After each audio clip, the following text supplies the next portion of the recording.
All right, it's time to learn about some must-see places to visit here in the Holy Land that even Israelis don't always know about. They're brought to you by Visit2Israel, and joining us is Uri Mor, the owner and tour guide with the Let's Tour Israel travel agency. Shalom. Shalom. So what is up first today? First, we'll visit Archer's house, or Beit Ha-Chsatot in Hebrew. Beit Ha-Chsatot, that's a hard one. It is, yeah.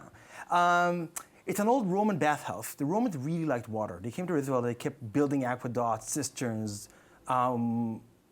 beautiful bathhouses like this one.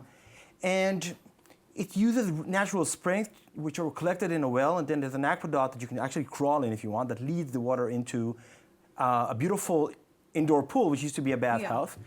If you come in summer, it's just a regular building. If you come in winter, when it's filled with water, you can actually jump in and swim. And where is this in Israel? It's in the Jerusalem mountains, the Shfela area, the mountains sloping down from Jerusalem towards the shoreline. So this is kind of a good place to visit if you're visiting Jerusalem anyhow. Yeah, kind of side it's a trip. drive off Jerusalem. Better to be visited, I would say, autumn or winter. You'd say it's better to visit in the winter? Yeah. Interesting, because of the water. Got it. Okay. All right, so what is up next? Okay.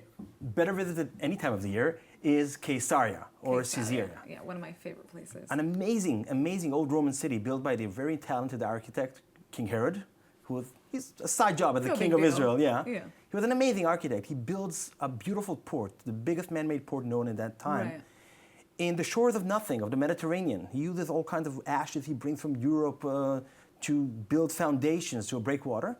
And this becomes a huge main port, which services everybody sailing from Europe to Egypt and vice versa. And what's interesting about Caesarea is that today it's one of the wealthiest areas in all of Israel, but it has this amazing history behind it as well. So it is. You can go see, I think Netanyahu the Israeli prime minister has his home in Caesarea, it's kind of like the Beverly Hills of Israel. I mean, not the old city, the city that developed around it. Yeah. But even the old port has been developed, and now there's a lot of cafes and restaurants. You can sit down in 2,000-year-old antiques, have a carpaccio or cappuccino, and beautiful in sunsets, but beautiful any time of the year. Listen, this is one of my favorite areas of Israel. The beaches are spectacular if you just want to even have a beach day.